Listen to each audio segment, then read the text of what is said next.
ஒரு பிரையோஃபைட் டாபிக்ல அடுத்ததா நம்ம ஜீனஸ் ரிக்ஷியாவோட கேரக்டரிஸ்டிக்ஸ் பத்தி பார்க்க போறோம். ஸோ முதலாவதா இந்த ரிக்ஷியா எந்த மாதிரியான இடங்கள்ல பரவி காணப்படுது அப்படிங்கிறத பத்தி பார்த்துடலாம். இந்த ரிக்ஷியாவை பொறுத்த வரைக்கும் இத ஒரு காஸ்மோபொலிட்டன் ஜீனஸ் அப்படின்னு சொல்றாங்க. இங்க காஸ்மோபொலிட்டன் அப்படின்னு சொல்லக்கூடிய வார்த்தைக்கு உலக அளவுல எல்லா விதமான ஹேபிடட்லயும், அதாவது வாழிடங்கள்லயும் இது காணக்கூடியது அப்படின்னு அர்த்தம். ஒட்டுமொத்தமா இதுவரைக்கும் 200க்கும் மேற்பட்ட ஸ்பீசிஸ் ஆஃப் ரிக்ஷியாவை டிஸ்கவர் பண்ணியிருக்கிறாங்க. இந்தியாவை எடுத்துக்கிட்டோம்னா இந்தியாவுல மொத்தமா 30க்கும் மேற்பட்ட ரிக்ஷியா ஸ்பீசிஸை டிஸ்கவர் பண்ணியிருக்கிறாங்க. இது அதிக அளவுல உலகத்துல தென் அரைக்கோள பகுதிகளில் தான் காணப்படுது அப்படின்னு சொல்றாங்க. அண்ட் இந்தியாவை பொறுத்த வரைக்கும் ஈஸ்டர்ன் ஹிமாலயாஸ் பகுதிகளில் இது காணப்படுது. அது மட்டும் இல்லாம சதர்ன் இந்தியால, அதாவது தமிழ்நாடு, கேரளா மாதிரியான இடங்கள்ல இங்க காணப்படக்கூடிய மலை பிரதேசங்கள்ல இந்த ரிக்ஷியாவை நம்மளால பார்க்க முடியும். ரிக்ஷியா பொதுவா ஒரு டெரஸ்ட்ரியல் ஸ்பீசிஸ். பெரும்பாலும் மாய்ஸ்டா இருக்கக்கூடிய டேம் சாயில்ல இது வளரக்கூடியது. இது இல்லாம இது ஈரப்பதமா இருக்கக்கூடிய பாறைகள் மேலையும் இதனால ஒட்டி வளர முடியும். இந்த ரிக்ஷியாவில் ஒரே ஒரு அக்வாட்டிக் ஸ்பீசிஸ் மட்டும் இருக்குது. இதை தவிர ரிமைனிங் எல்லாமே இங்க டெரஸ்ட்ரியல் தான். அந்த ஒரே ஒரு அக்வாட்டிக் ஸ்பீசிஸ் ரிக்ஷியா ஃப்ளூயிடன்ஸ் அப்படின்னு சொல்லக்கூடியது தான். இந்த ரிக்ஷியா ஃப்ளூயிடன்ஸ் பொதுவா நீர்நிலைகள்ல வளரும் போது இந்த நீர்நிலைகளுக்கு மேல மிதந்து ஒரு ஃப்ளோட்டிங் ஸ்பீசிஸா இருக்கலாம், அல்லது இது சிறிதளவு மூழ்கி ஒரு சப்மர்ஜ் ஸ்பீசிஸா இருக்கலாம். இந்த ரிக்ஷியா அப்படின்னு சொல்லக்கூடிய நேம இத்தாலி நாட்டை சேர்ந்த பி.எஃப். ரிச்சி அப்படின்னு சொல்லக்கூடிய ஒரு அரசியல்வாதியோட பெயரை தான் இந்த ஸ்பீசிஸ்க்கு வச்சிருக்கிறாங்க. இங்க ஒரு ரிக்ஷியா தாவரத்தோட படத்தை கொடுத்துருக்கிறேன். இங்க கிரீன் கலர்ல இருக்கக்கூடிய இந்த தாவர உடலம் கேமிட்டோஃபைட் அப்படின்னு நம்ம சொல்றோம். காரணம், இது ஹேப்ளாய்ட் நேச்சர்ல இருக்கும். இது ஒளிச்சேர்க்கை செஞ்சு இதோட உணவை இதனால தயாரிச்சுக்க முடியும். இந்த தாவர உடலம் தான் இங்க கேமிட்டோஃபைட். ஸோ இந்த கேமிட்டோஃபைட்டோட வெளிப்பக்க அமைப்பு, அதாவது எக்ஸ்டர்னல் ஸ்ட்ரக்சரை பத்தி நம்ம இங்க பார்க்க போறோம். ஸோ இங்க ரிக்ஷியாவோட தாவர உடலம் ஆல்கே, ஃபங்கை மாதிரி ஒரு தேலஸ் மாதிரியான அமைப்பு. அது மட்டும் இல்லாம இது ப்ரோஸ்ட்ரேட்டா, அதாவது கிடைமட்டமா வளரக்கூடியது, ஃபிளாட்டா தட்டையானதாகவும், ஃப்ளெஷியா நல்லா சதைப்பட்டு உடையதாகவும், டார்சி வென்ட்ரல் டிஃபரன்ஸ் உடையதாகவும் இருக்கும். அதாவது இங்க இருக்கக்கூடிய தேலஸ்ல மேல் பக்கம், கீழ்ப்பக்கம் அப்படின்னு 2 வேறுபாடுகளை நம்மளால கிளியரா பார்க்க முடியும். இதைத்தான் டார்சி வென்ட்ரல் டிஸ்டிங்ஷன் அப்படின்னு சொல்றாங்க. அண்ட் இதுல இருக்கக்கூடிய கிளைகள் எடுத்துக்கிட்டோம் அப்படின்னா இது எப்பவுமே டைகாட்டமஸா பிரான்ச் ஆகக்கூடியது. இப்படி டைகாட்டமஸா பிரான்ச் ஆகக்கூடிய இந்த கிளைகள் தொடர்ந்து இப்படி கிளைக்கிறதுனால இந்த தேலஸ் பார்க்கறதுக்கு ஒரு ரோசட்டே ஃபார்ம்ல காணப்படும். அதாவது ரோஜா பூ இதழ்கள் எல்லாம் ஒன்னோட ஒன்று சுத்தி பார்க்கறதுக்கு ஒரு ரோஜா பூ எப்படி தெரியுதோ அதே மாதிரியான அமைப்புல இது காணப்படுது. இங்க டைகாட்டமஸ் பிரான்ச்சிங்க நம்ம தமிழ்ல கவட்டை பிளத்தல் அப்படின்னு சொல்லுவோம். ஒவ்வொரு பிளவு ஏற்படும் போதும் அது 2 பிரிவுகளா பிரியும். இதைத்தான் கவட்டை பிளத்தல் அல்லது டைகாட்டமஸ் பிரான்ச்சிங் அப்படின்னு சொல்றாங்க. இதுல இருக்கக்கூடிய ஒரே ஒரு பிரான்ச்சை மட்டும் நம்ம எடுத்து என்லார்ஜ் பண்ணி பார்த்தோம்னா, நான் ஏற்கனவே சொன்ன மாதிரி இங்க டார்சல் அண்ட் வென்ட்ரல்னு 2 பகுதி காணப்படுது. இங்க முதல் படத்துல இந்த தேலஸோட டார்சல் வியூவை கொடுத்துருக்குறோம். அண்ட் இது இந்த தேலஸோட வென்ட்ரல் வியூ. இப்போ இந்த தேலஸோட டார்சல் வியூவை பார்த்தோம்னா இது பார்க்கறதுக்கு ஒரு ஹார்ட் ஷேப்ல தெரியுது. ஸோ இதை ஆப்கார்டேட் அப்படின்னு சொல்லுவாங்க. இது மட்டும் இல்லாம சில சமயங்கள்ல இது லீனியராவோ அல்லது ரிப்பன் ஷேப்லயோ காணப்படலாம். இந்த டார்சல் சர்ஃபேஸ்ல பாத்தீங்கன்னா நடு பகுதியில ஒரு பள்ளம் அல்லது ஒரு கால்வாய் காணப்படுது. இந்த கால்வாயை இங்க க்ரூவ் அப்படின்னு சொல்றாங்க. இந்த க்ரூவ் டார்சல் ரீஜன்லையும் தேலஸோட மைய பகுதியிலையும் காணப்படுறதுனால இத மிட் டார்சல் க்ரூவ் அப்படின்னு சொல்றோம்.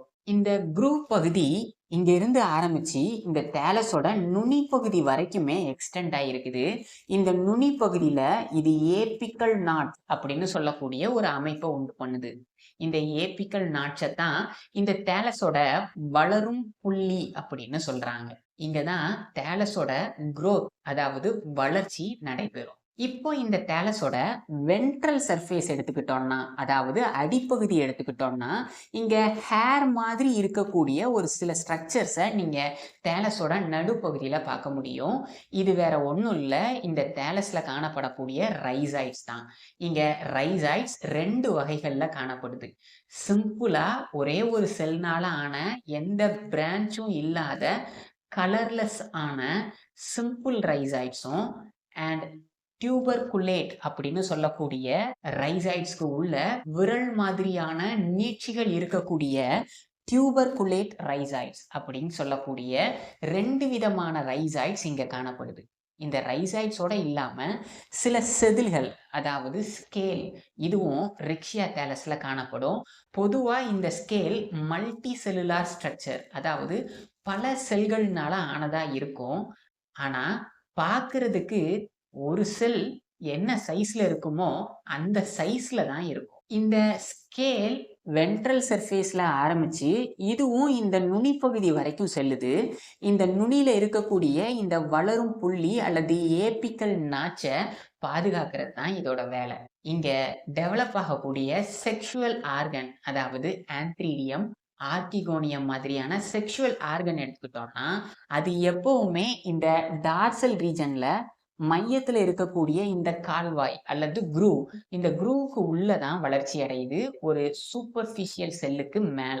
அதோட இல்லாம இங்க இனப்பெருக்கம் முடிஞ்சதுக்கு அப்புறம் உருவாகக்கூடிய ஸ்போரோஃபைட், அந்த ஸ்போரோஃபைட்டும் இந்த டார்சல் ரீஜன்ல தான் காணப்படும்.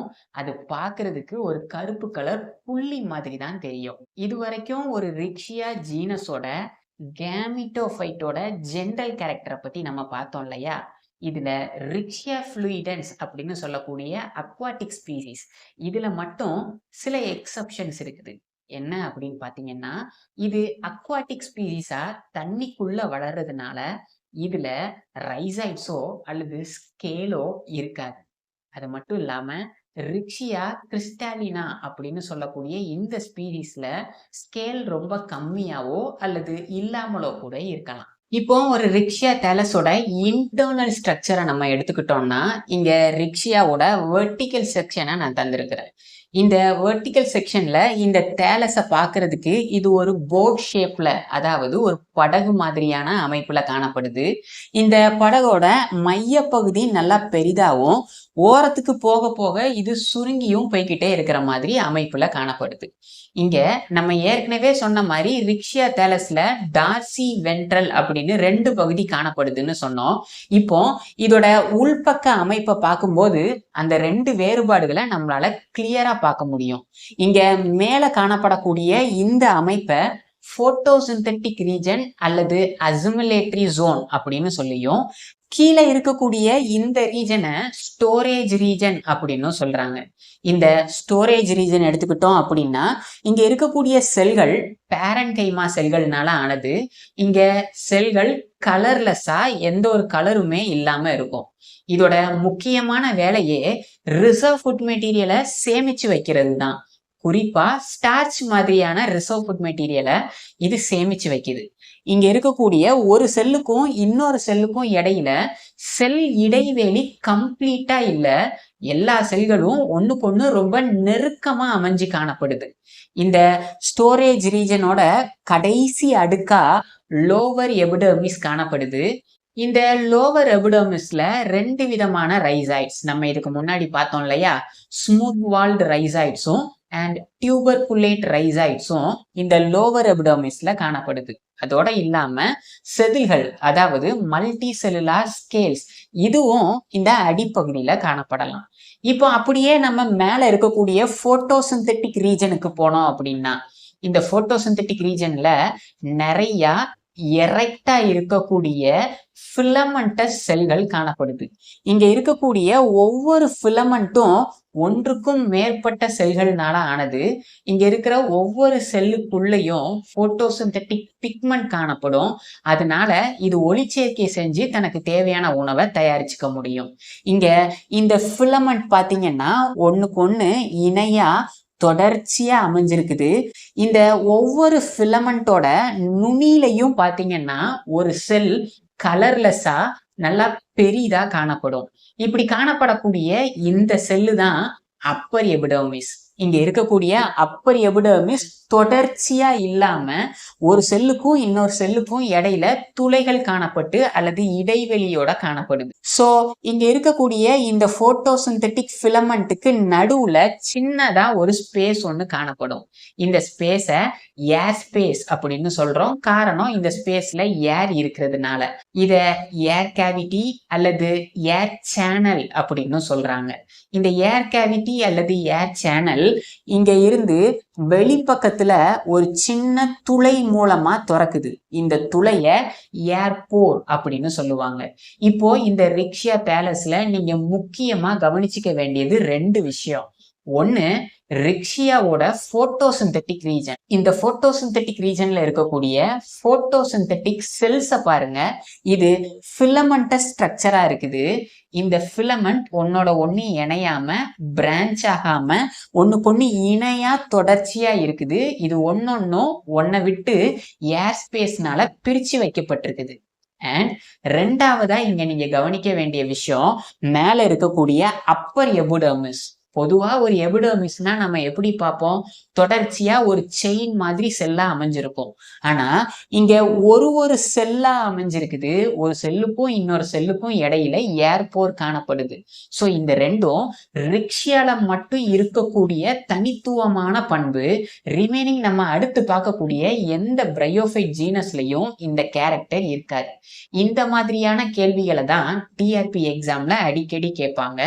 இந்த ரிக்ஷியா ஜீனஸோட போட்டோசிந்தெட்டிக் ரீஜன் அண்ட் அப்பர் எபிடர்மிஸ பத்தியும் சில தடவை கேள்விகள்ல கேட்டிருக்கிறாங்க. இப்போ இங்க இருக்கக்கூடிய அக்வாட்டிக் ஸ்பீசிஸ், அதாவது ரிக்ஷியா ஃப்ளூயிடன்ஸ் அப்படிங்கிறத எடுத்துக்கிட்டோம்னா, அந்த தாவரத்துல இந்த போட்டோசிந்தெட்டிக் ரீஜனோட தடிமன் இப்ப நம்ம படத்துல கொடுத்திருக்கிற மாதிரி இல்லாம ஒரே ஒரு செல் தடிமன் அளவு தான் காணப்படுது அப்படின்னு சொல்றாங்க. அண்ட் இங்க இருக்கக்கூடிய அந்த போட்டோசிந்தெட்டிக் செல்லுக்கு உள்ளக்க லேமல்லேட்டட் பிக்மெண்ட்ஸும் அதுக்குள்ளக்க சில ஏர் கேவிட்டிஸும் காணப்படும் அப்படிங்கிறாங்க. இப்போ இந்த ரிக்ஷியால இருக்கக்கூடிய அக்வாட்டிக் ஸ்பீசிஸ், அதாவது ரிக்ஷியா ஃப்ளூயிடன்ஸ், இதுல இந்த போட்டோசிந்தெட்டிக் ரீஜன் நம்ம இங்க படத்துல கொடுத்திருக்கிற மாதிரி இல்லாம ரொம்ப சின்னதா ஒரு செல் திக்னஸ் உடையதா இருக்குது அப்படின்னு சொல்றாங்க. அண்ட் அதோட இங்க இருக்கக்கூடிய அந்த போட்டோசிந்தெட்டிக் செல்லுக்குள்ள லேமல்லே அப்படின்னு சொல்லக்கூடிய குளோரோபிளாஸ்ட் மாதிரியான ஸ்ட்ரக்சரும் அதுக்குள்ள ஒரு ஏர் கேவிட்டியும் காணப்படுது. இப்போ இந்த தேலஸோட நுனி பகுதியில வளர்ப்புள்ளி அப்படிங்கிற ஒண்ணு இருக்குன்னு நம்ம பார்த்தோம் இல்லையா? அந்த வளர்ப்புள்ளில கிட்டத்தட்ட 3ல இருந்து 5 செல்கள் வரைக்கும் காணப்படலாம். இந்த செல்கள் மெரிஸ்டமேட்டிக் நேச்சர்ல இருக்கும். இப்படி இந்த செல்கள் மெரிஸ்டமேட்டிக் நேச்சர்ல இருந்து தொடர்ச்சியா டிவைட் அடைகிறதுனால தான் இது கீழே ரிக்ஷியா தேலஸ ஃபார்ம் பண்ணுது. சோ இங்க இந்த ஏபிக்கல் செல்ல பத்தியும் இதோட மெரிஸ்டமேட்டிக் தன்மையை பத்தியும் தான் நம்ம பார்க்க போறோம். சோ இங்க இந்த 3ல இருந்து 5 செல்கள் வரிசையா காணப்படக்கூடிய இந்த நுனி பகுதியில தான் இந்த தேலஸோட ஒட்டுமொத்த வளர்ச்சியுமே நடைபெறுது. இந்த செல்களை மேல் பக்கத்துல இருந்து பார்க்கும்போது இது செவ்வக வடிவத்துல இருக்குது. இதுக்கு மொத்தமா 4 பக்கங்கள் இருக்குது அப்படின்னு சொல்றாங்க. ஆனா இந்த செல்களையே குறுக்கா வெட்டி பார்த்தோம் அப்படின்னா இது முக்கோண வடிவத்துல காணப்படுது அப்படின்னு சொல்றாங்க. எப்படியா இருந்தாலும் இதுல இருக்கக்கூடிய இந்த ஒரு செல் இப்படி 2ஆ பகுப்படையும் போது மேல் பக்கத்துல ஒரு செல்லையும் கீழ்பக்கத்துல ஒரு செல்லையும் உருவாக்கும். இப்படி மேல் பக்கத்துல உருவாகக்கூடிய செல் இந்த தேலஸோட டார்சல் ரீஜனையும், கீழ்பக்கத்துல உருவாகக்கூடிய செல் தேலஸோட வென்ட்ரல் ரீஜனையும் உருவாக்குறதுக்கு காரணமா இருக்குது. இந்த வென்ட்ரல் ரீஜன்ல இருக்கக்கூடிய ரைசாய்டு, ஸ்கேல்ஸ், இது எல்லாத்தையுமே கீழ்பக்கத்துல இருக்கக்கூடிய செல் தான் உருவாக்குது. சோ இப்படிதான் ஒரு தேலஸ் இந்த ஏபிக்கல் செல்ல இருந்து ஃபார்ம் ஆகுது. இங்க ரிக்ஷியால டைகாட்டமஸ் பிரான்ச்சிங் காணப்படுதுன்னு நம்ம பார்த்தோம் இல்லையா? அப்படி ஒரு டைகாட்டமஸ் பிரான்ச்சிங்கை உருவாக்குறதுக்காக இங்க இருக்கக்கூடிய இந்த ஏபிக்கல் செல் இதுல நடுப்பகுதியில இருக்கக்கூடிய செல்கள் மட்டும் பகுப்படையாம அப்படியே நின்றும், அல்லது பகுப்படையக்கூடிய தன்னோட திறனை இழந்துரும். அப்படி இழக்கிறதுனால இதோட 2 ஓரங்கள்ல இருக்கக்கூடிய செல்கள் தொடர்ந்து பகுப்படைஞ்சுக்கிட்டே இருக்கும். இப்போ இது தொடர்ந்து பகுப்படைகிறதுனால இந்த 2 ஓரங்கள்லயும் இந்த செல்கள் வளர்ச்சி அடைய ஆரம்பிக்கும். இப்படி வளர்றதுனால இது ஒரு தேலஸாவும் இது ஒரு தேலஸாவும் வளர்ந்துரும். இங்க நமக்கு டைகாட்டமஸ் பிரான்ச்சிங் கிடைச்சிரும். சோ இப்படித்தான் இங்க டைகாட்டமஸ் பிரான்ச்சிங் ஏற்படுது அப்படின்னு சொல்றாங்க. அது இல்லாம நம்ம போட்டோசிந்தெட்டிக் ரீஜன்ல ஏர் ஸ்பேஸ் அல்லது ஏர் கேவிட்டின்னு ஒண்ணு இருக்கிறதா பார்த்தோம். இது எப்படி ஒரு மெரிஸ்டெமடிக் செல்ல இருந்து உருவாகுது அப்படின்னு பார்த்தோம்னா, இதுக்கு காரணம் இங்க டிவைட் ஆகக்கூடிய இந்த செல்கள் ஒன்னை விட்டு ஒண்ணு விலகி போயிருது. இப்படி விலகி போறதுனால தான் இந்த 2 ஃபிலமெண்ட்டுக்கு இடையில ஏர் ஸ்பேஸோ அல்லது ஏர் கேவிட்டியோ உருவாகுது அப்படின்னு சொல்றாங்க. இப்படி விலகக்கூடிய இந்த நிகழ்வு கீழிருந்து மேல் நோக்கியோ அல்லது மேலிருந்து கீழ் நோக்கியோ நடைபெறலாம். இதை அடிப்படையா வச்சு இத எண்டோஜீனஸ் அல்லது எக்ஸோஜீனஸ் அப்படின்னு 2 வகையா பிரிக்கிறாங்க. எண்டோஜீனஸ் அப்படிங்கிறது இந்த பிளவு கீழிருந்து மேல் நோக்கி நடைபெறும். இதுவே எக்ஸோஜீனஸ் வகையில மேல இருந்து கீழ் நோக்கி பிளவு ஏற்படுது.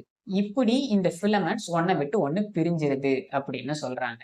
இது வரைக்கும் ஒரு ரிக்ஷியா தேலஸோட வெளிப்பக்க அமைப்பையும் உள்பக்க அமைப்பையும் பத்தி நம்ம பார்த்தோம். அடுத்ததா நம்ம ரிக்ஷியால காணப்படக்கூடிய இனப்பெருக்க முறைகளை பத்தி பார்க்க போறோம். இதுல முதலாவதா இங்க காணப்படக்கூடிய வெஜிடேட்டிவ் மெத்தட் ஆஃப் ரீப்ரொடக்ஷன். ரிக்ஷியா நான் இங்க கொடுத்திருக்கிற மாதிரி 5 வகைகள்ல வெஜிடேட்டிவா ரீப்ரொடியூஸ் பண்ணுது.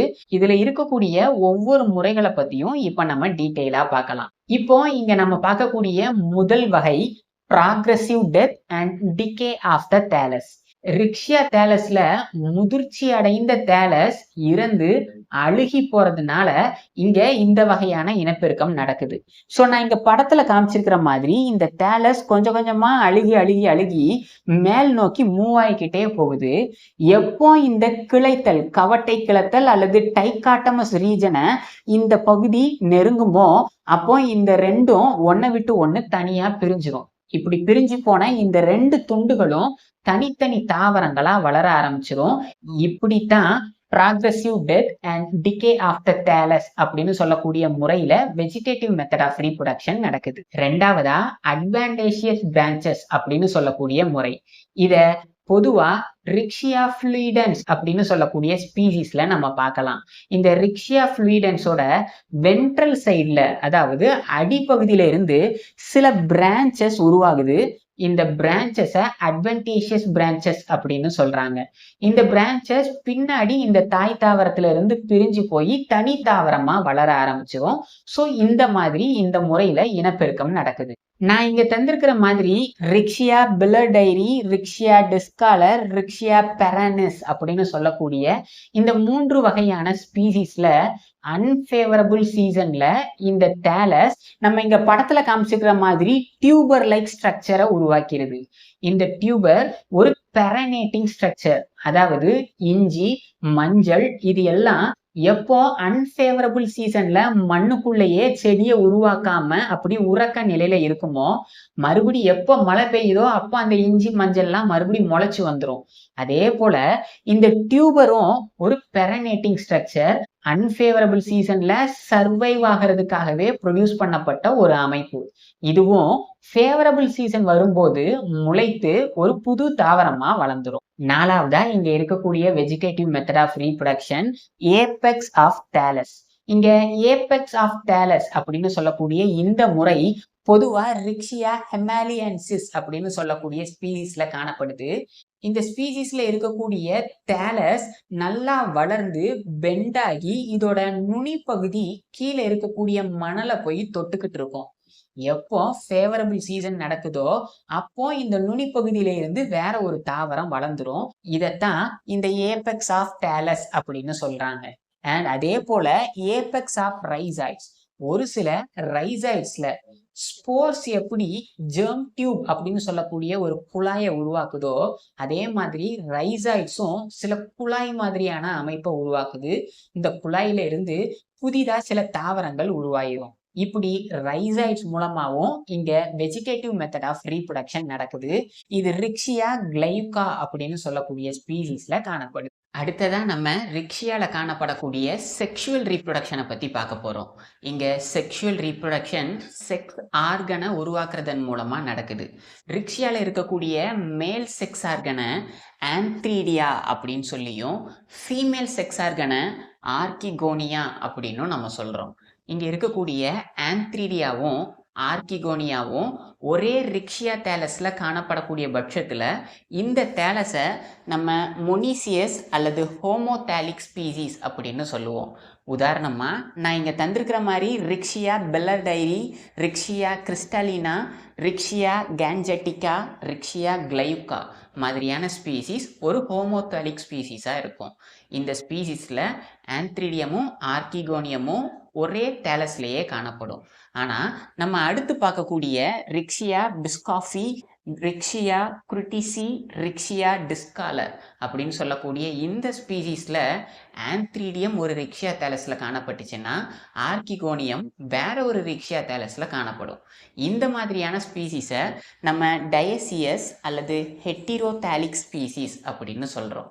நம்ம இதுக்கு முன்னாடி ரிக்ஷியா தேலஸோட நுனியில வளர்ப்புள்ளி அப்படின்னு ஒண்ணு இருக்கிறதா பார்த்தோம் இல்லையா?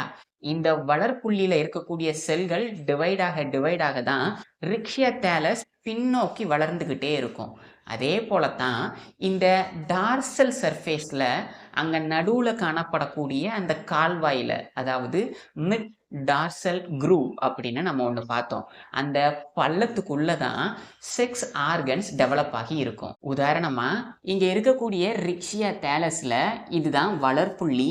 இங்கே தான் முதல்ல புது செல்கள் உருவாகி அது பின்னோக்கி கொஞ்சம் கொஞ்சமாக வளர்ந்துக்கிட்டே போகும். இந்த தேலஸோட இளம் தளிர், அதாவது வளரக்கூடிய நுனி பகுதி இந்த இடத்துல காணப்படுது. இப்போ இந்த வளர்ப்புள்ளியில இருந்து உருவான புது செல்கள் இதுல இருந்து ஒரு 2 அல்லது 3 செல் டிஸ்டன்ஸ் போனதுக்கு அப்புறம் இங்க செக்ஸ் ஆர்கனை உருவாக்க ஆரம்பிச்சிரும். இங்க உருவாகிற செக்ஸ் ஆர்கன் கொஞ்சம் கொஞ்சமா முதிர்ச்சி அடைஞ்சு இப்படி பின்னோக்கி நகர்ந்துக்கிட்டே இருக்கும். ஸோ அப்படி பார்க்கும்போது முதல்ல புதுசா உருவாகக்கூடிய செக்ஸ் ஆர்கன் இந்த வளர்ப்புள்ளிக்கு அருகிலையும், இது முதிர்ச்சி அடைய இப்படி பின்னோக்கியும் நகர்ந்துகிட்டு இருக்கும். இந்த மாதிரி புதிய செக்ஸ் ஆர்கன் வளர்ப்புள்ளிக்கு பக்கத்துலையும் பழைய செக்ஸ் ஆர்கன் வளர்ப்புள்ளியில இருந்து தூரமாகவும் காணப்படும். இந்த முறையை அக்ரோபீட்டல் சக்செஷன் அப்படின்னு சொல்றாங்க. இப்படி இந்த டார்சல் குரூவுக்கு உள்ள காணப்படக்கூடிய செக்ஸ் ஆர்கன் என்னதான் ஒரு பள்ளத்துல காணப்பட்டாலும் இதை சுத்தி இருக்கக்கூடிய செல்கள் விரைவா டிவைட் ஆகிறதுனால இது அந்த செக்ஸ் ஆர்கனை கம்ப்ளீட்டா சூழ்ந்து செக்ஸ் ஆர்கன் அந்த திசுக்களுக்கு உள்ள புதைந்து காணப்படக்கூடிய ஒரு அப்பியரன்ஸை உருவாக்கிரும். இந்த செல்கள் மேலும் வளர்ந்து ஆந்த்ரீடியா அண்ட் ஆர்கிகோனியாவை சுத்தி ஒரு சேம்பர் மாதிரியான அமைப்பை உருவாக்கிறது. இதை ஆந்த்ரீடியால உருவாக்கினா அதை ஆந்த்ரீடியல் சேம்பர் அப்படின்னும், ஆர்கிகோனியத்துல உருவாகக்கூடிய சேம்பரை ஆர்கிகோனியல் சேம்பர் அப்படின்னு சொல்றாங்க. ஸோ இப்போ இங்க இருக்கக்கூடிய ஆந்த்ரீடியா அண்ட் ஆர்கிகோனியாவோட டெவலப்மெண்ட் அப்படின்னு பார்த்தோம்னா இது நம்ம ஏற்கனவே பார்த்த மாதிரி ஒரு சூப்பர்ஃபிஷியல் செல்லுக்கு மேலே தான் டெவலப் ஆகும். இங்க எந்த ஒரு செல் ஆந்த்ரீடியாவாவோ அல்லது ஆர்கிகோனியாவாவோ மாறப்போகுதோ அதை ஆந்த்ரீடியல் இனிஷியல் மற்றும் ஆர்கிகோனியல் இனிஷியல் அப்படின்னு சொல்லுவோம். இந்த 2 செல்லையும் முதல்ல இப்படி பெரிக்கைனலா ஒரு டிவிஷன் இருக்கும். இங்க நடக்கக்கூடிய டிவிஷன் மேல் பக்கத்துல ஒரு செல்லையும் கீழ் பக்கத்துல ஒரு செல்லையும் உருவாக்குது. இப்படி ஒரு ஆந்த்ரீடியால கீழே உருவாகக்கூடிய செல் ஒரு ஆந்த்ரீடியல் ஸ்டாக்கோட அடிப்பகுதியா வளர்ச்சி அடையும். இப்போ மேல இருக்கக்கூடிய இந்த செல் இருக்கு இல்லையா, இதுல மறுபடியும் ஒரு பெரிக்கைனல் டிவிஷன் நடந்து இது மேலும் 2 செல்களை உருவாக்குது. இதுல மேல இருக்கக்கூடிய செல்ல பிரைமரி ஆந்த்ரீடியல் செல் அப்படின்னு சொல்லுவோம். இதுதான் ஒரு ஆந்த்ரீடியத்தோட பாடியை உண்டு பண்ணுது. அண்ட் இங்க கீழே இருக்கக்கூடிய செல் ஆந்த்ரிடியத்தோட ஸ்டாக்கை உருவாக்கும். இப்படி ஒரு ஆந்த்ரிடியம் இங்க டெவலப் ஆக ஆரம்பிக்கும். இதே போலத்தான் ஆர்கிகோனியத்திலையும் இந்த ஆர்கிகோனியல் இனிஷியல் பெரிகைனலா டிவைட் ஆகி மேலே கீழேன்னு 2 செல் உருவாகும். பேசல்ல இருக்கக்கூடிய அந்த அடிப்பகுதி செல் ஆர்கிகோனியாவோட புதைந்து காணப்படக்கூடிய பகுதிகளை உண்டு பண்ணும்.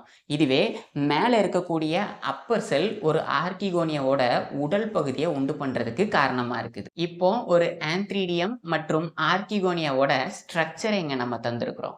இந்த ஆந்த்ரிடியால கீழே இருக்கக்கூடிய பகுதியை ஸ்டாக் ரீஜன் அப்படின்னு சொல்லியும் மேல இருக்கக்கூடிய இதை ஆண்ட்ரகோனியல் செல்ஸ் அப்படின்னு சொல்றோம். இங்க இருக்கிற ஒவ்வொரு செல்லையும் ஆந்த்ரோசைட்ஸ் அப்படின்னு சொல்லுவாங்க.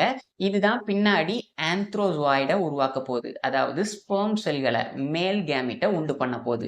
இதை சுத்தி கம்ப்ளீட்டா கவர் பண்ணி இருக்கக்கூடிய இதை ஸ்டெரைல் ஜாக்கெட் அப்படின்னு சொல்லுவோம். இது இனப்பெருக்கத்துல பங்கு பெறாததுனால இதுக்கு ஸ்டெரைல் செல் அப்படின்னு பேர். அடுத்ததா ஒரு ஆர்கிகோனியத்தோட ஸ்ட்ரக்சர் எடுத்துக்கிட்டோம்னா அடியில கீழே காணப்படக்கூடிய இந்த அமைப்புக்கு வென்டர் அப்படின்னு பேரு. இந்த வென்டருக்கு உள்ளதான் எக்கு காணப்படுது. எக்குக்கு மேல இருக்கக்கூடிய இந்த சிங்கிள் செல்ல வென்ட்ரல் கேனல் செல் அப்படின்னும், இந்த பகுதி ஒரு ஆர்கிகோனியத்தோட கழுத்து பகுதி, இதை நெக் அப்படின்னு சொல்லுவாங்க. இந்த நெக்ல காணப்படக்கூடிய செல்களுக்கு நெக் கேனல் செல் அப்படின்னு சொல்றோம். நெக் கேனல் செல் இந்த நெக்கோட உள்பகுதியில் காணப்படுது. இதை கவர் பண்ணி வெளியில காணப்படக்கூடிய செல்ல நெக் செல் அப்படின்னு சொல்லுவோம். இங்கே நமக்கு ரொம்ப முக்கியமானது, ஒரு ஆர்கிகோனியத்துல எத்தனை நெக் கேனல் செல் இருக்கு, எத்தனை வென்ட்ரல் கேனல் செல் இருக்கு அப்படிங்கிறது தான். ஒரு ரிக்ஷியாவோட ஆர்கிகோனியம் எடுத்துக்கிட்டோம்னா இங்க மொத்தமா 4 நெக் கேனல் செல்லும் ஒரு வென்ட்ரல் கேனல் செல்லும் காணப்படும். இந்த ஒரு வென்ட்ரல் கேனல் செல்லுக்கு உள்ள எக் அப்படிங்கிற ஒரு செல் காணப்படுது. ஸோ இதுதான் ஒரு ஆர்கிகோனியாவோட ஸ்ட்ரக்சர். இப்போ இங்க நடைபெறக்கூடிய இனப்பெருக்கம் அப்படின்னு பார்த்தோம்னா இங்க இருக்கக்கூடிய ஒவ்வொரு ஆண்ட்ரோசைட் செல்ஸும் ஹேப்ளாய்டா இருக்கும். ஏன்னா ரிக்ஷியா ஒரு ஹேப்ளாய்டு தான். இங்க இருக்கக்கூடிய ஹேப்ளாய்ட் செல் மைட்டாசிஸ் மூலமா டிவைட் ஆகி ஒன்னொன்னும் 2 ஆண்ட்ரோசாய்டை அதாவது ஸ்பெர்ம் செல்களை உண்டு பண்ணும். ஒவ்வொரு ஸ்பெர்ம் செல்கள்லையும் 2 ஃபிளாஜெல்லா காணப்படும். இங்க இந்த மேல் கேமிட்டை உண்டு பண்ணக்கூடிய இந்த ஆண்ட்ரோசைட்ஸ் முதிர்ச்சி அடையும் போது அதோட செல் வால்களை இழந்து நடுவுல ஒரு செமி லிக்யூடா இருக்கக்கூடிய ஃப்ளூயிடை உண்டு பண்ணிடும். அண்ட் இது முதிர்ச்சி அடையும் போது வெளிப்பகுதியில் இருக்கக்கூடிய நீரை உறிஞ்சிக்கிட்டு தன்னோட அளவுல உப்பி இதோட மேல் பகுதியில் ஒரு சின்ன துளை ஏற்படுது. அந்த துளை வழியா முதிர்ச்சி அடைஞ்ச இந்த ஸ்பெர்ம் செல்களை ஒரு செமி லிக்யூடோட சேர்ந்து ஒரு மாசா வெளியிடும். அதே போலத்தான் இங்க ஆர்கிகோனியத்திலையும் ஆர்கிகோனியம் எப்போ முதிர்ச்சி அடையுதோ அப்போ இங்க இருக்கக்கூடிய நெக் கேனல் செல்லும் வென்ட்ரல் கேனல் செல்லும் அதோட செல்வாளை இழந்து இதுவும் ஒரு செமி லிக்யூடா மாறிடுது. இப்படி மாறின இந்த லிக்யூட் வெளிப்பகுதியில இருந்து நீரை உறிஞ்சிக்கிட்டு தன்னோட அளவுல பெரிதாக ஆரம்பிக்கும். இப்படி இது தன்னோட அளவுல பெரிதாகும் போது இங்க ஒரு ப்ரெஷரை கிரியேட் ஆகுது. இந்த ப்ரெஷர் இங்க மேல இருக்கக்கூடிய செல்ல வெடிச்சு திறக்க வச்சிரும். இப்படி திறக்கிறதன் மூலமா இங்க இருக்கக்கூடிய லிக்யூட் ஒரு குறிப்பிட்ட அளவு வெளியே வந்துடும். இப்போ இது ஒரு சில கெமிக்கல் ஸ்டிமுலஸ் மூலமா இங்க இருக்கக்கூடிய ஸ்பெர்ம் செல்களை தன்னை நோக்கி அட்ராக்ட் பண்ணி இழுக்குது. இப்படி அட்ராக்ட் ஆகக்கூடிய இந்த ஸ்பெர்ம் செல்கள் இந்த நெக் கேனல் செல் வழியா நகர்ந்து ஒரு வென்டர் கேனல் செல்ல அடைஞ்சி ஒரு வென்டருக்குள்ள இருக்கக்கூடிய எக்கோட போய் ஃபியூஸ் ஆயிடுது. இதைத்தான் நம்ம இனப்பெருக்கம் அப்படின்னு சொல்றோம். ஸோ இங்க நடக்கக்கூடிய ஃபர்டிலைசேஷன்ல ஹேப்ளாய்டா இருக்கக்கூடிய ஒரு மேல் ஸ்பெர்ம் அதே போல ஹேப்ளாய்டா இருக்கக்கூடிய ஒரு எக்கோட ஃபியூஸ் ஆகி டிப்ளாய்டா இருக்கக்கூடிய ஒரு ஜைகோட்டை உருவாக்கிறோம். இந்த டிப்ளாய்ட் ஜைகோட்டை தான் நம்ம ஸ்போரோஃபைட்டிக் ஜெனரேஷனோட முதல் செல் அப்படின்னு சொல்றோம். இது வரைக்கும் நம்ம பார்த்த எல்லா ஸ்ட்ரக்சருமே ஹேப்ளாய்டா இருந்துச்சு. இப்பதான் முதல்ல டிப்ளாய்டா இருக்கக்கூடிய ஒரு ஜைகோட் உருவாயிருக்குது. இங்க இருந்து ஸ்போரோஃபைட்டிக் ஜெனரேஷன் ஸ்டார்ட் ஆகுது. இப்போ ஒரு ஸ்போரோஃபைட்டிக் ஜெனரேஷன்ல இருக்கக்கூடிய இந்த ஜைகோட் முதல்ல ஒரு பெரிகைனல் டிவிஷன் அடையுது. இதன் மூலமா இது 2 செல்களை உற்பத்தி பண்ணும். இந்த 2 செல்கள்ல மறுபடி ஒரு ஆன்டிகைனல் டிவிஷன் நடக்கிறதுனால இது 4 செல்களை உற்பத்தி பண்ணி மேலும் மேலும் இதுல டிவிஷன் நடக்கிறதுனால நான் இங்க கொடுத்துருக்கிற மாதிரி ஒரு மாஸ் ஆஃப் செல்லை உற்பத்தி பண்ணுது. இந்த மாஸ் ஆஃப் செல்லுல இதை சுத்தி இருக்கக்கூடிய இந்த முதல் அடுக்க நம்ம ஆம்பிதீசியம் அப்படின்னு சொல்றோம். இந்த முதல் அடுக்குக்கு கீழே உள்ள இருக்கக்கூடிய எல்லா செல்களையும் நம்ம எண்டோதீசியம் அப்படின்னு சொல்றோம். இங்க நீங்க முக்கியமா கவனிக்க வேண்டியது இந்த ஆம்பிதீசியம் தொடர்ச்சியா ஆன்டிகைனலா டிவைட் ஆகி உள்ள இருக்கக்கூடிய இந்த கேப்சூல் அப்படிங்கிற அமைப்பை சுத்தி காணப்படக்கூடிய ஒரு சுவரை உண்டு பண்ணுது, அதாவது கேப்சூல் வாலை. இப்போ உள்ளக்க காணப்படக்கூடிய செல்லை எண்டோதீசியம்னு நம்ம சொன்னோம் இல்லையா? இந்த எண்டோதீசியத்தில் இருக்கக்கூடிய ஒரே ஒரு செல் மற்ற செல்களை விட தன்னோட அளவுல வேறுபட்டு அது ஆர்ச்சிஸ்போரியல் இனிஷியலா மாறிடுது. இந்த ஆர்ச்சிஸ்போரியல் செல் இப்போ இங்க ஸ்போர் மதர் செல்லை உண்டு பண்ண ஆரம்பிச்சிரும். இங்க இருக்கிற ஒன்னொன்னும் ஒரு ஸ்போர் மதர் செல்களா மாற ஆரம்பிச்சிரும். இந்த ஸ்போர் மதர் செல்கள் தான் பின்னாடி ஸ்போர்களை உற்பத்தி பண்ணும். ஸோ இப்போ உள்ள இருக்கக்கூடிய ஒவ்வொரு ஸ்போர் மதர் செல்களும் டிப்ளாய்ட் நேச்சர்ல இருக்கக்கூடிய செல்கள். இது மியாசிஸ் அப்படின்னு சொல்லக்கூடிய செல் டிவிஷனை அண்டர்கோ பண்ணி ஒன்னொன்னும் 4 ஹேப்ளாய்ட் ஸ்போர்களை உண்டு பண்ணுது. இங்க இருக்கக்கூடிய இந்த ஸ்போர் மதர் செல்களும் இது உண்டு பண்ணக்கூடிய அந்த ஹேப்ளாய்ட் ஸ்போர்களும் இங்க ஒரு செமி லிக்யூடுக்குள்ள காணப்படுது. இங்க காணப்படக்கூடிய இந்த செமி லிக்யூடு தான் இங்க இருக்கிற ஸ்போர் மதர் செல்கள் வளர்றதுக்கு தேவையான உணவையும் அந்த ஸ்போர்களுக்கு தேவையான உணவையும் வழங்கக்கூடிய வேலையை செய்யுது. இங்க மியாசிஸ் மூலமா ஒரு diploid spore mother cell 4 haploid ஸ்போர்களை உண்டு பண்ணக்கூடிய இந்த ப்ராசஸை நம்ம ஸ்போரோஜெனிசிஸ் அப்படின்னு சொல்றோம். இப்போ இங்க உருவான இந்த ஸ்போர்களை எடுத்துக்கிட்டோம்னா இந்த ஸ்போர்களை சுத்தி மொத்தமா 3 அடுக்குகள் காணப்படுது, அதாவது 3 ஸ்போர் வால் காணப்படுது. இங்க வெளிப்பகுதியில காணப்படக்கூடிய இந்த வாலை இங்க நான் தந்திருக்கிற மாதிரி அவுட்டர் மோஸ்ட் பெரிஸ்போர் அல்லது எக்ஸோஸ்போரியம் அப்படின்னு சொல்றாங்க. இது ஒரு ரொம்ப தின்னா இருக்கக்கூடியது, மியூசிலாஜீனஸா காணப்படும் அண்ட் இது கியூட்டினைஸ் ஆகி காணப்படுதுன்னு சொல்றாங்க. பெரும்பாலான ரிக்ஷியா ஸ்பீசிஸ்ல இந்த வெளிப்பகுதியில காணப்படக்கூடிய இந்த வால் பல்வேறு வடிவங்கள்ல காணப்படுது. இந்த போலனோட எக்ஸோஸ்போரியத்தோட வடிவத்தை அடிப்படையா வச்சு இது எந்த ஸ்பீசிஸ்கானது அப்படிங்கிறத நம்ம ஐடென்டிஃபை பண்ண முடியும். ரெண்டாவதா நடுவுல காணப்படக்கூடிய இந்த சுவரை மீசோஸ்போரியம் அப்படின்னு சொல்றாங்க. இது ரொம்ப டஃப்பா இருக்கக்கூடிய ஒரு கோட். அண்ட் மூணாவதா உள்பகுதியில காணப்படக்கூடிய அடுக்குக்கு எண்டோஸ்போரியம் அப்படின்னு பேரு. இதுவும் ரொம்ப தின்னா இருக்கக்கூடிய ஒரு அடுக்கு தான். இப்படி 3 சுவர்கள்னால இந்த ஸ்போர் சூழப்பட்டு காணப்படுது. ரிக்ஷியாவை பொறுத்த வரைக்கும் இங்க இருக்கக்கூடிய ஸ்போர்களை வெளியே டிஸ்போஸ் பண்றதுக்கு தனியா எந்த ஒரு மெக்கானிசமும் இல்லை. இந்த ஸ்போர்கள் எல்லாம் ஒரு கேப்சூலுக்குள்ள கேப்சூல் வால்னால சூழப்பட்டு இருக்குது. இந்த கேப்சூல் தானாவே இறந்து அழுகி அதன் பிறகு உள்ள இருக்கக்கூடிய ஸ்போர்களை வெளியே பரப்பலாம். சில சமயங்கள்ல பல வருடங்கள் வரைக்கும் உள்ள இருக்கக்கூடிய ஸ்போர்கள் வெளியே டிஸ்போஸ் ஆகாம உடலத்துக்குள்ளேயே சிக்கிக்கிட்டு காணப்படலாம் அப்படின்னு சொல்றாங்க. ஸோ இங்க ஸ்போரை டிஸ்போஸ் பண்றதுக்குன்னு தனியா எந்த மெக்கானிசமும் இல்லை. இங்க இந்த ஸ்போர்களை உண்டு பண்ணின அந்த உடலம் அழுகி அதன் பின்னாதான் இந்த ஸ்போர்கள் பரவ முடியும். அல்லது சில சமயங்கள்ல காற்றோ அல்லது மழைத்துளியோ இதன் மேல படும்போது அதன் மூலமா இந்த ஸ்போர்கள் பரவலாம். இப்படி ஏதோ ஒரு காரணத்தினால வெளியே பரவன ஸ்போர்கள் ஒரு சூட்டபிள் மீடியத்துல விழும்போது எப்போ ஃபேவரபிளான சீசன் இருக்குதோ அப்போ அதுக்கு கிடைக்கக்கூடிய நீரை விரிஞ்சுக்கிட்டு அந்த ஸ்போர்கள் வளர ஆரம்பிக்கும். ஸ்போர் வளரும் போது முதல்ல ஜெர்ம் டியூப் அப்படின்னு சொல்லக்கூடிய ஒரு டியூபை உண்டு பண்ணுது. அந்த டியூப் மண்ணோட தொடர்பு கொண்டு ரைசாய்டுகளை முதல்ல உருவாக்கும். பின்னாடி இந்த ரைசாய்ட்ஸ் மண்ணோட தொடர்பு கொண்டதுக்கு அப்புறம் இது ஒரு கேமிட்டோஃபைட்டிக் பிளான்ட்டை உருவாக்குது. இந்த கேமிட்டோஃபைட்டிக் தாவரம் பின்னாடி மறுபடியும் செக்ஸ் ஆர்கனை உருவாக்கி இந்த சைக்கிள் இப்படி தொடர்ச்சியா நடைபெறுது. ஸோ இதுதான் ஒரு ரிக்ஷியாவை பத்தின பொது பண்புகள். இது உங்களுக்கு புரிஞ்சிருக்கும்னு நம்புறேன்.